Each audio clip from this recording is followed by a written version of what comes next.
Good morning everyone. আশা করি সকলে ভালো আছেন ও সুস্থ আছেন, আমরাও ভালো আছি। আমার সাথে সাথে আমার ছানাপোনারাও কিন্তু গুড মর্নিং বলে দিয়েছে আপনাদেরকে। আশা করি ওদের আওয়াজ আপনাদের ভালো লাগছে এবং ভালো লাগে। তো কি হলো, কি হয়েছে চকো, কি হয়েছে চকো, কি হয়েছে বলো, কি হয়েছে? দাঁড়ান, ওদের একটু বক্তব্যটা শুনে আসি। তাদের বক্তব্য শুনে এলাম। তাদের বক্তব্য হচ্ছে যে তাদেরকে চিনেবাদাম দিতে হবে, সেটা হচ্ছে রোস্টেড। ছেলে নর্মাল চিনেবাদাম দিয়েছে, কাঁচা চিনেবাদামটা দিয়েছে। তো চকো যে মানে একটা ককাটেল আছে, সে আবার রোস্টেড চিনেবাদাম খেতে ভারী পছন্দ করে। তো তার জন্য আমাকে রোস্টেড চিনেবাদাম প্রত্যেক দিন সকালবেলা দিতে হবে। আজকাল দেখছি ছোলা একদম খায় না, ছোলা খায় বিকেলের দিকে। তো যাকে, তো আজকে মিল প্ল্যানিংটা করব।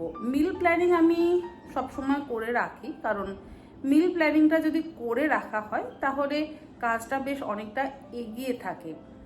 আমি যদি কোথাও যাই, যদি একটু তাড়াহুড়ো লাগে, তো কিছু যদি ফ্রিজে বানানো থাকে, যেমন একটু মশলা বানানো থাকলো, যেমন আলুটা সেদ্ধ করা থাকলো, পাও ভাজি বানালে তার সবজিগুলো সেদ্ধ থাকলো, আবার অনেক সময় এমন হয় যে রসুনটা ছাড়ানো আছে। এই সমস্ত টুকিটাকি কাজগুলো যদি এগিয়ে রাখা হয় তাহলে দেখবেন কাজ করতে অনেক সুবিধা হয় এবং কাজটা মোটামুটি বেশ অনেকটা সহজে হয়ে যায়।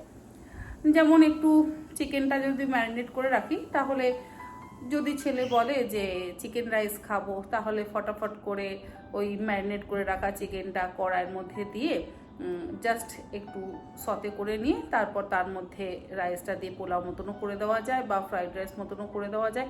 এই টুকটাক জিনিসপত্র, একটু মেয়োনিজ বানিয়ে রাখবো, একটু পাস্তা সস বানিয়ে রাখবো, যাতে কোনো সময় পাস্তা বানাতে হলে পাস্তাটা বয়েল করো আর পাস্তা সস দিয়ে জাস্ট ওর সাথে একটু টস করে নাও, তাহলে পাস্তা হয়ে যাবে।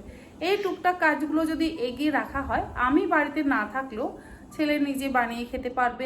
যে কোনো কাজ আগে থাকতে যদি প্ল্যান করে করা হয় তাহলে দেখবেন কাজটা করতে অনেকটা সহজও হয় এবং কাজটা বেশ অনেকটা এগিয়েও যায়। পালক পনির বানালে পালং শাকটাকে আমরা একটু ব্লাঞ্চ করে রেখে দিলাম বা পেস্টটা অর্ধেক তৈরি করেই রেখে দিলাম, তাহলেও দেখবেন ফটাফট পালক পনিরের জন্য ওটা বের করে একটু গরম করে নিয়ে পনিরগুলো টুকরো করে কেটে নিয়ে দিয়ে দিলেও হয়। আবার একটু চিকেনটাকে যদি কষিয়ে নিয়ে ওই পালং শাকের পেস্টের মধ্যে দিয়ে দেওয়া হয় তাহলে পালক চিকেন হয়ে যাবে। এই ধরনের ছোট ছোট টুকটাক জিনিসপত্রগুলো যদি আগে থাকতে প্ল্যান করে করে রাখা যায় তাহলে দেখবেন পুরো সপ্তাহটা চালানো বেশ সহজ হয়ে যায়। আর বিশেষ করে বাচ্চারা তো স্কুলে যায়, তো বাচ্চাদের স্কুলের টিফিনের জন্য যদি কিছুটা এগিয়ে রাখা যায় তাহলে দেখবেন বেশ সুবিধা হয়। এবং হাজবেন্ড বাচ্চা বা হাজবেন্ড ছেলে বা মেয়ে অফিস গেলে, নিজেরাও যদি চাকরি করেন, তাহলে তাদের নিজেদের কাজের জন্য যথেষ্ট সহজ একটা উপায় হচ্ছে এই মিল প্ল্যান করে রাখা। যে পরের দিন আমাদের চিন্তা করতে হবে না যে কি রান্না করব বা কি টিফিন নেব বা রাতে খাবারের জন্য কি বানাবো।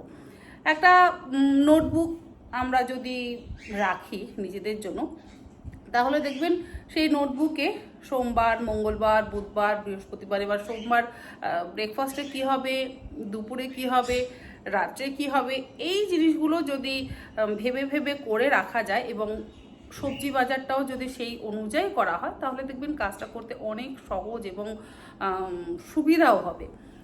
আর সব থেকে বড় কথা হচ্ছে বাচ্চারা আজকাল সমস্ত রকম সবজি খেতে চায় না, তো তাদের সমস্ত রকম সবজি যদি খাওয়াতে হয় তো আমাদেরও বেশ একটু চালাকি তো অবলম্বন করতেই হয়। হয়তো চিকেনের মধ্যে গাজর দিয়ে দিলাম, মানে চিকেন পেস্ট করছি তার মধ্যে গাজর, ক্যাপসিকাম বা বেল পেপারটা একটু পেস্ট করে দিয়ে দিলাম, তার টিক্কি একটা বানিয়ে দিলাম। দেখবেন বার্গার বান কিনে এনে সেই প্যাটিটা বানিয়ে যদি বার্গার বানের মধ্যে দিয়ে দেওয়া যায় তাহলে দেখবেন বাচ্চারা কিন্তু খুব সুন্দর খুশি খুশি খেয়ে নেয়। তো এই সমস্ত ছোট ছোট প্ল্যান যদি আমরা আগে থাকতে করে রাখি তাহলে আমাদের কাজের অনেকটা সুবিধা হয় এবং কাজটা বেশ অনেকটা এগিয়েও যায়। তো আজকে সেই মিল প্ল্যানিংই করব। আমি খাতা পেন নিয়ে বসে পড়েছি, আর কালকে সেই মতন একটু বাজার করেও এনেছি, মানে কি কি বানাবো আর ভেবে ভেবে বাজার করে এনেছি। যেমন একটু পালং শাক নিয়ে এসেছি, টমেটো নিয়ে এসেছি, বেল পেপার নিয়ে এসেছি, চিকেন নিয়ে এসেছি আজকে সকালে। তো এবারে বসে আমি লিখে নেব যে কোন দিনের জন্য কি বানাবো, তাতে আমার সকালবেলা ছেলের অফিসে যাওয়ার আগে বেশ তাড়াহুড়ো লাগে, সেটা লাগবে না। তো আমি সেই জিনিসপত্রগুলো একবার লিখে নিই। আমি কিভাবে কাজগুলো করি এবং কিভাবে সমস্ত কিছু এগিয়ে রাখি সেটা আপনাদের সঙ্গে শেয়ার করব। আপনারা আপনাদের নিজেদের মতন করে কাজগুলো করবেন, মানে আপনাদের বাড়ির বাচ্চা কি কি খাবার খেতে পছন্দ করে বা কি ধরনের টিফিন নিয়ে যেতে পছন্দ করে, সেই অনুযায়ী আপনারাও কিন্তু মিল প্ল্যানিং অবশ্যই করতে পারেন।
ইডলি, ডোসা বা সাম্বার বড়ার সাথে আমরা কিন্তু সকলেই কোকোনাট চাটনিটা খেতে ভারী পছন্দ করি। সেদিন যে ডোসা আর তার পরের দিন যে ইডলি বানিয়েছিলাম, তারপরেও কোকোনাট চাটনি এবং গ্রিন চাটনিটা বেশ অনেকটা পরিমাণে বেঁচে গেছে।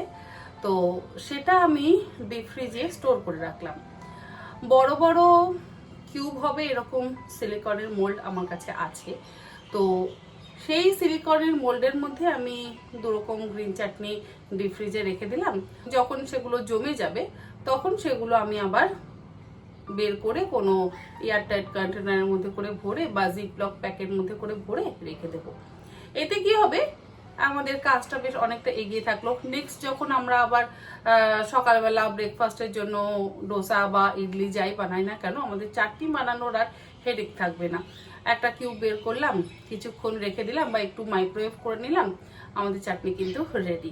জাস্ট ওটা তো পুরোপুরি বানানোই আছে, ওটাকে বের করে কিছুক্ষণ নর্মাল টেম্পারেচারে রেখে দিলেও হবে। আবার একটু মাইক্রোওয়েভ যদি 30 সেকেন্ড যদি একটু মাইক্রোওয়েভ করে নিই, তাহলে আমাদের চাটনি কিন্তু রেডি।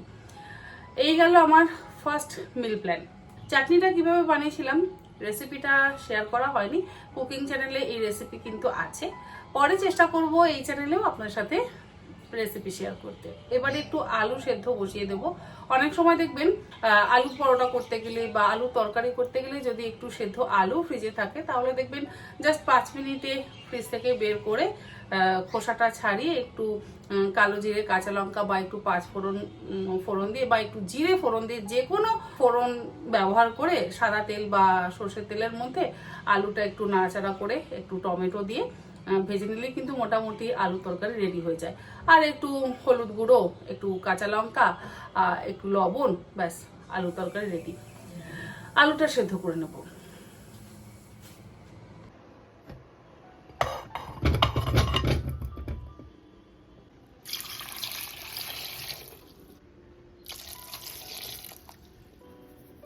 আলু আমি সবসময় একটু লবণ দিয়ে সেদ্ধ করি। আর এই একটা লেবুর টুকরো দিয়ে দিলাম।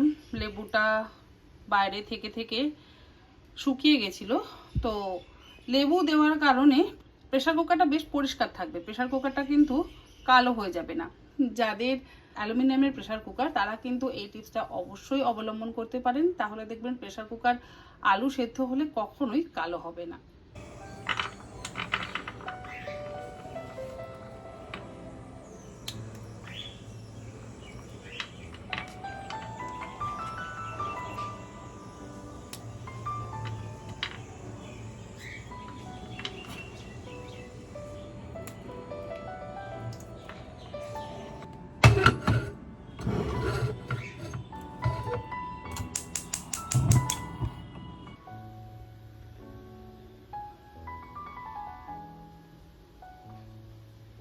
উপমা প্রিমিক্সটা রেডি করে রাখবো।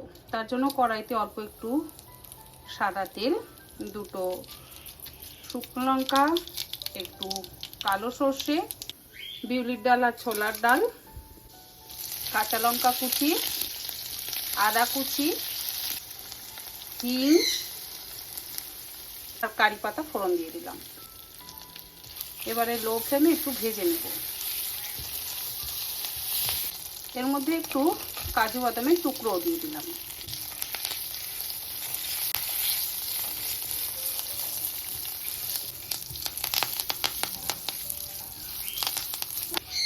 এর মধ্যে আমি চিনে বাদাম আর দিচ্ছি না, আপনারা চাইলে চিনে বাদাম অবশ্যই দিতে পারেন। লো ফ্লেমে ভাজা হয়ে যাওয়ার পর এবারে দিয়ে দিলাম 1 কাপ পরিমাণে সুজি। আর সুজিটা দিয়ে এবারে লো ফ্লেমে 3 থেকে 4 মিনিট ভেজে নেব। এটা দিয়েই কিন্তু আপনারা আবার রাভা ইডলিও বানাতে পারেন। যদি উপমা বানাতে চান উপমা বানাতে পারেন, রাভা ইডলি চাইলে রাভা ইডলি খেতে ইচ্ছে হলে রাভা ইডলি বানাতে পারেন। প্রিমিক্স রেডি, জাস্ট বানানোর অপেক্ষা। লবণটা এখন দিচ্ছি না। সুজিটা ভেজে নিয়ে একটা থালার মধ্যে ঢেলে ঠান্ডা করে নেব। তারপরে ঠান্ডা হয়ে গেলে আমরা লবণটা অ্যাড করব। আর ঠান্ডা হয়ে গেলে কোনো এয়ারটাইট কন্টেনারের মধ্যে করে ভরে স্টোর করে রেখে দেব। 1 থেকে 2 মাস কিন্তু স্টোর করে রাখা যায়। দেখুন আমার ভাজা হয়ে গেছে। গ্যাসের ফ্লেমটাকে এবারে বন্ধ করে দেব। রাভা ইডলি বা উপমার জন্য প্রিমিক্স আমাদের রেডি।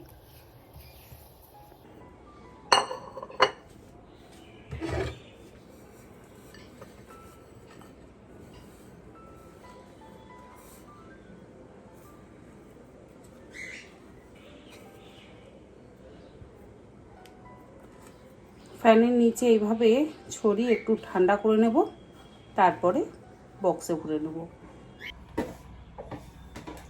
বেশ কয়েকদিন ধরে ফ্রিজে এই টমেটোগুলো পড়ে আছে। তো গতকাল যখন সবজি নিয়ে এসেছি তো নতুন টমেটো নিয়ে এসেছি। এই পুরনো টমেটোগুলো দিয়ে পাস্তা সস বানিয়ে নেব।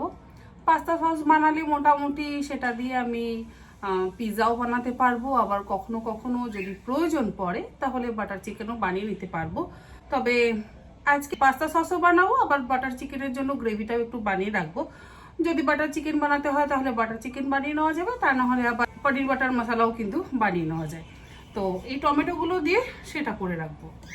টমেটো পরে থেকে থেকে দেখবেন অনেক সময় একটু কেমন কেমন হয়ে যায়। তো সেই টমেটোগুলো দিয়ে কিন্তু আপনারা অবশ্যই পাস্তা সস বানিয়ে নিতে পারেন, বা বাটার চিকেনের জন্য বা পনির বাটার মশলার জন্য আপনারা গ্রেভিটা রেডি করে রাখতে পারেন। তাহলে টমেটো আর ফেলে দিতে হবে না।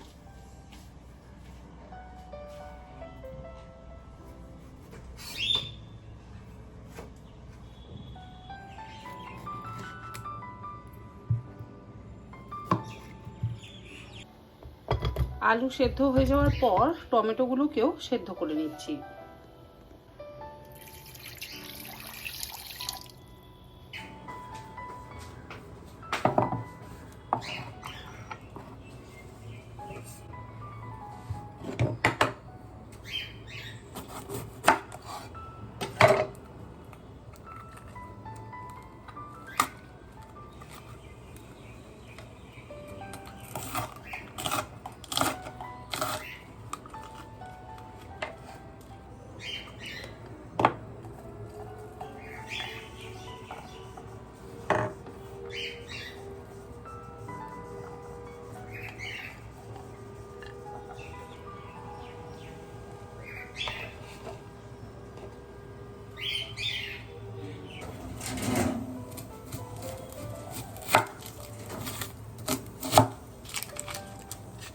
টমেটো কিন্তু সেদ্ধ হয়ে গেছে।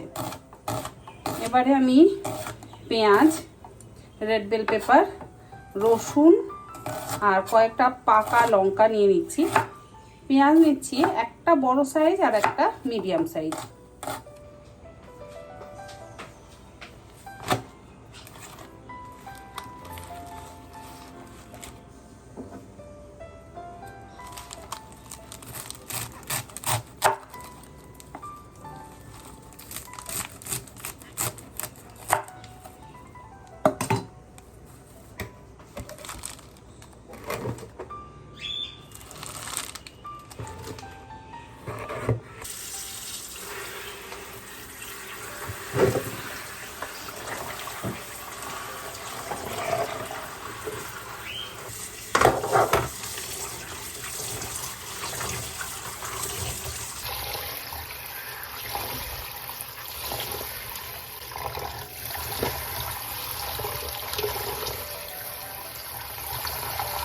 টমেটো সেদ্ধ হয়ে গেছে, পালং শাকটাও কেটে নিলাম, মানে পালং শাকের গোড়ার দিকটা কেটে নিলাম।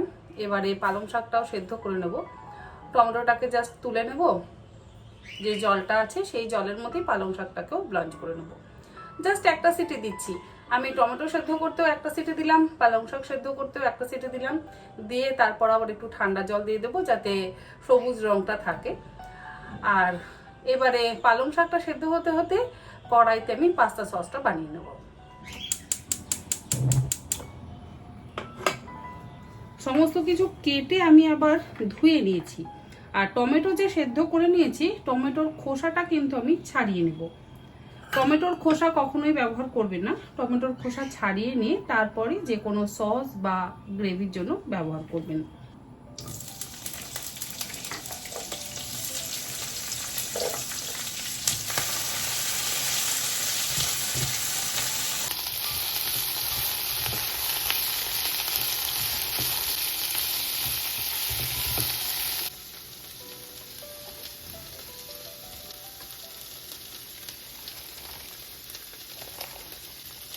আর একটু ছোট করে কেটেও প্রেসার কুক করা যেত, তবে আমার মনে হয় না কোনো প্রয়োজন আছে।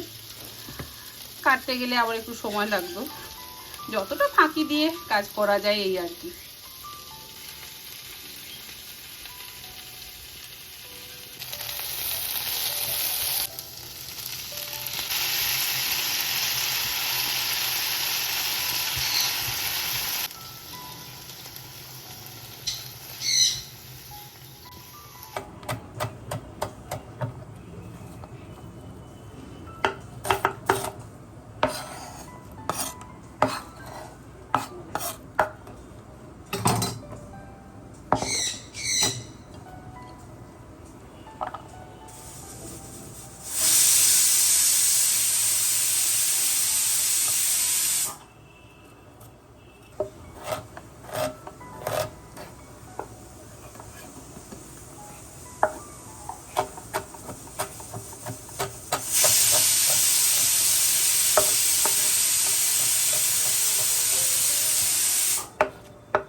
ছোট্ট একদম পিদ্দি।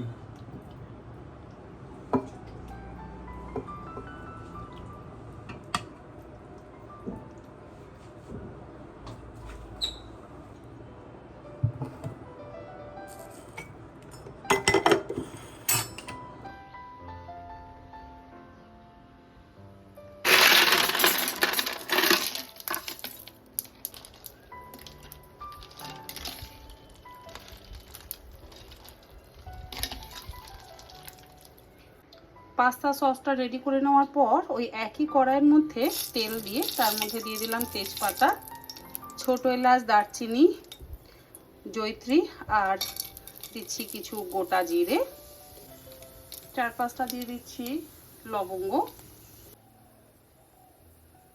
আর এর মধ্যে দিয়ে দিলাম পেঁয়াজ, আদা, রসুনটাও দিয়ে দিলাম, আর দেব কিছু কাজু বাদাম আর কিছু চারমগজ। সেদ্ধ টমেটোটাও দিয়ে দিলাম।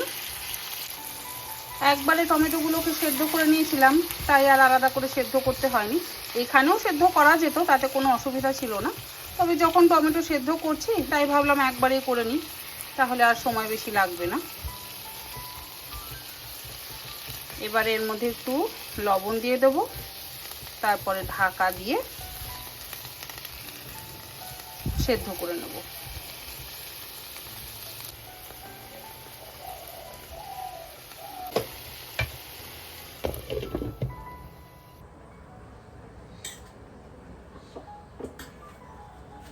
পালং শাক সেদ্ধ হয়ে গেছে, আমাদের পাস্তা সসের জন্য প্রিপারেশান হয়ে গেছে।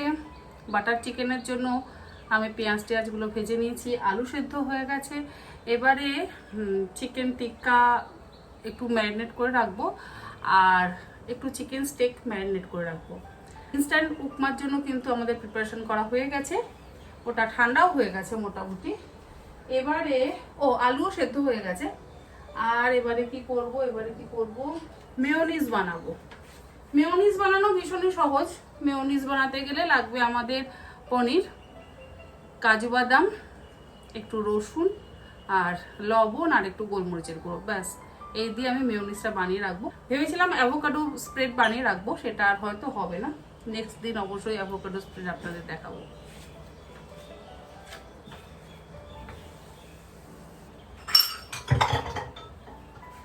আর এই এতগুলো কিছু করলাম, আমি একটা প্রেসার কুকার, একটা কড়াই ব্যবহার করেছি আর একটা স্প্যাটুলা। খুব বেশি বাসনও কিন্তু ব্যবহার করিনি। এইরকম প্ল্যান করে যদি করেন তাহলে দেখবেন বাসনও কিন্তু খুব বেশি যে ব্যবহার করতে হবে তা একেবারেই নয়, কারণ বেশি বাসন মাজাটাও তো যথেষ্টই কষ্টকর, আর হেল্পিং হ্যান্ডকে দিলেও তারা মুখ ভার করবে। তাই অল্প বাসনে অল্প সময়ের মধ্যে এই সমস্ত যদি প্ল্যান করে আপনারা করেন তাহলে দেখবেন আপনাদের কাজের অনেক সুবিধা হবে। একই প্রেসার কুকারে আলু সেদ্ধ করলাম, একই প্রেসার কুকারে আমি টমেটো সেদ্ধ করলাম, আবার পালং শাকও কিন্তু সেদ্ধ করে নিলাম। এতে আমার সময়ও কম লাগলো।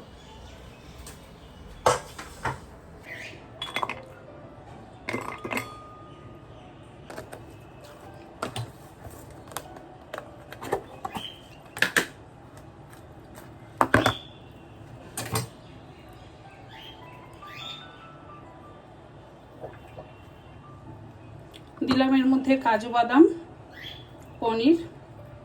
কাজু বাদাম দিয়েছি ওই 10-12টা, পনির দিচ্ছি 50 গ্রাম মতন, তার সাথে দিয়ে দেবো একটু চিজ স্লাইস।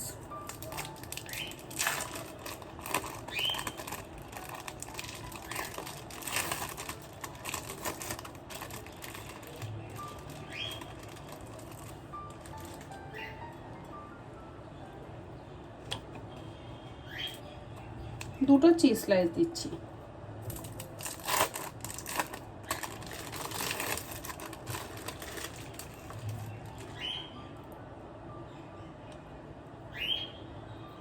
তো গোলমরিচের গুঁড়ো,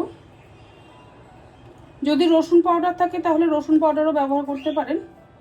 আমার কাছে যেহেতু রসুন পাউডার নেই সেই জন্য আমি 2-3 কোয়া রসুন দিচ্ছি। এই যে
এর মধ্যে আমি কাসুরি মেথিটা দিইনি, যখন বাটার চিকেন বা পনির বাটার মশলা বানাবো সেই সময় কাসুরি মেথিটা গুঁড়ো করে দিয়ে দেবো।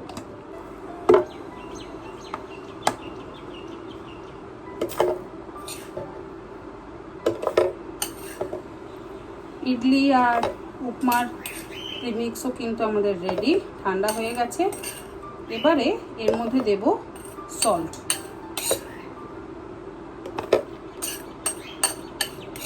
সল্ট এখন না দিলেও হয়, পরেও যদি দিই তাতে কোনো অসুবিধা নেই। আর ইডলি বানাতে গেলে এর মধ্যে টক দই, ইনো আর একটু জল দিয়ে আপনারা ব্যাটারটা তৈরি করে নেবেন। এই রাবা ইডলি রেসিপি অলরেডি আমার চ্যানেলে আছে।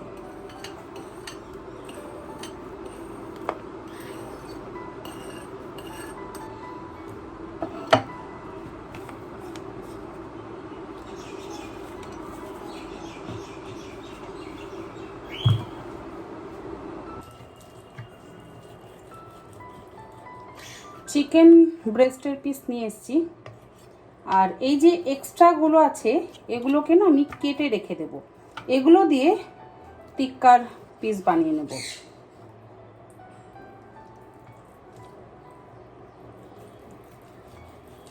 আর বাকিটা আমি চিকেন স্টেকের জন্য ম্যারিনেট করে রাখব। ব্যাস এইভাবে কেটে নিলাম।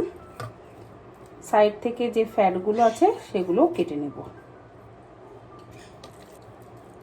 পুরো ক্রস করে চিড়ে নিচ্ছি, দেখিয়ে দিচ্ছি কিভাবে আমি চিড়ছি। এই যে পুরো এইভাবে চিড়ে নিচ্ছি। ওইভাবে যদি চেরা হয় পিসটাও সুন্দরভাবে কুক হয়ে যায়, আর তার সাথে মশলাগুলো সুন্দরভাবে ঢোকে। অনেকে আপনারা জিজ্ঞাসা করেন যে দিদি এই ব্রেস্টের পিস তো ঠিকভাবে সেদ্ধ হয় না।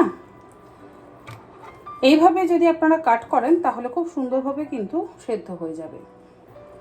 চিকেন পকোড়ার জন্য একটু কেটে রাখছি। এগুলোও কিন্তু আবার মানে চিকেন স্টেকের থেকে এক্সট্রা যেগুলো বেরোলো সেগুলোও কিন্তু পকোড়ার জন্য ইউজ করা যায়।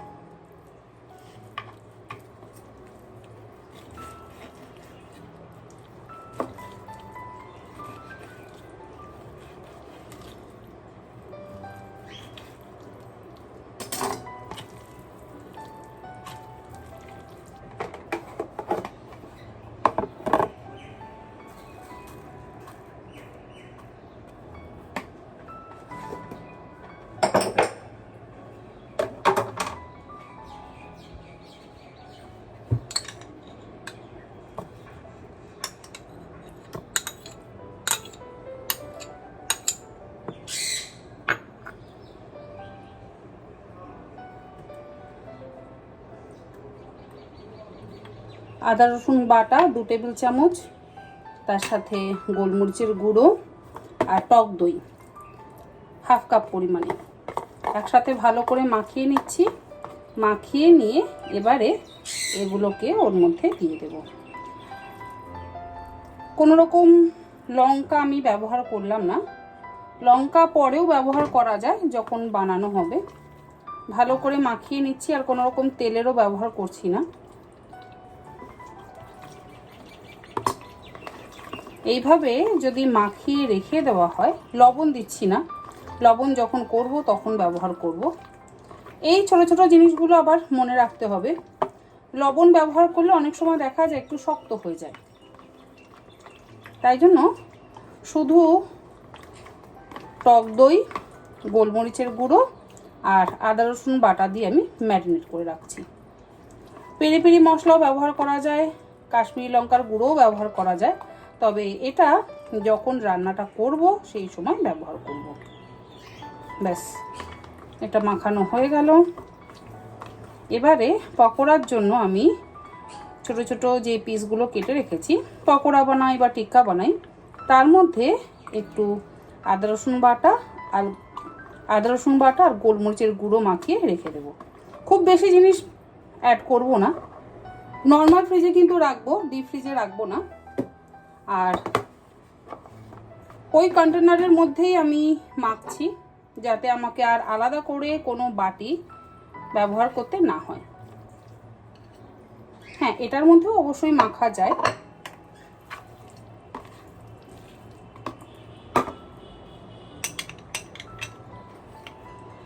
এক চা চামচ আদা রসুন বাটা দিচ্ছি। হয়তো আমাদের পকোড়া না বানিয়ে অন্য কিছু বানাতে ইচ্ছে হলো, তো অন্য কিছু যদি বানাতে ইচ্ছে হয়, যদি আমরা এই আদা রসুন বাটা আর গোলমরিচের গুঁড়ো দিয়ে ম্যারিনেট করে রাখি, তাহলে যে কোনো কিছু কিন্তু আমরা বানাতে পারি। আর যদি এর মধ্যে টক দই ব্যবহার করে ফেলি বা কসুরি মেথি বা অন্য কোনো মশলা ব্যবহার করি, তাহলে আর পকোড়া বানানো যাবে না, তখন আবার চিন্তা করতে হবে যে এটা দিয়ে কী বানানো হবে। তো শুধুমাত্র যদি এই দুটো উপকরণ দিয়ে ম্যারিনেট করে রাখা যায়, তাহলে আমাদের পকোড়াটাও সফট হবে। এবং যদি আমরা টিক্কা বানাই বা অন্য কোনো কিছু বানাই, হয়তো চাউমিনে ব্যবহার করতে ইচ্ছে হলো বা এগ রোল বানাচ্ছি, তার মধ্যে একটু চিকেনের টুকরো দিতে ইচ্ছে হলো, আপনারা কিন্তু এগুলোকে একটু ফ্রাই করে নিয়েও ব্যবহার করতে পারেন। আর যখন ব্যবহার করবেন অবশ্যই একটু লবণটা ব্যবহার করবেন। ব্যাস, মাখা হয়ে গেল। এবারে এটা আমি কন্টেনারের মধ্যে ভরে নেব। ডিপ ফ্রিজে রাখবো না, নর্মাল ফ্রিজে রাখবো। নর্মাল ফ্রিজে মোটামুটি 1 সপ্তাহ রেখে দেওয়া যায়।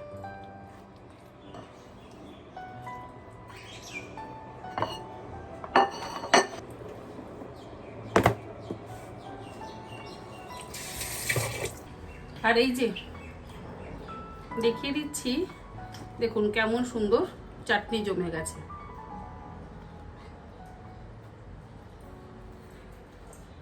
এগুলোকে কন্টেনারের মধ্যে করে বা জিপলক প্যাকের মধ্যে ভরে রেখে দেব। দেখুন, যখন আমাদের দরকার তখন আমরা চাটনি ব্যবহার করতে পারবো।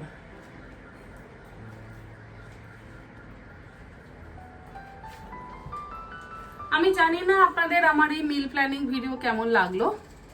যদি ভালো লেগে থাকে অবশ্যই জানাবেন। নেক্সট আবারও এই ধরনের মিল প্ল্যানিং আপনাদের সঙ্গে শেয়ার করব। আর আজকেরগুলো আপনারা ইচ্ছে হলে অবশ্যই এইভাবে বাড়িতে বানাতে পারেন। ভিডিওটা ভালো লাগলে অবশ্যই কমেন্ট বক্সে কমেন্ট করে জানাতে কিন্তু একেবারে ভুলবেন না। আজকের মতন এই পর্যন্ত। আবার অন্যদিন অন্য কোনো ভিডিও নিয়ে হাজির হয়ে যাব। আপনারা সকলে ভালো থাকবেন, সুস্থ থাকবেন। ধন্যবাদ।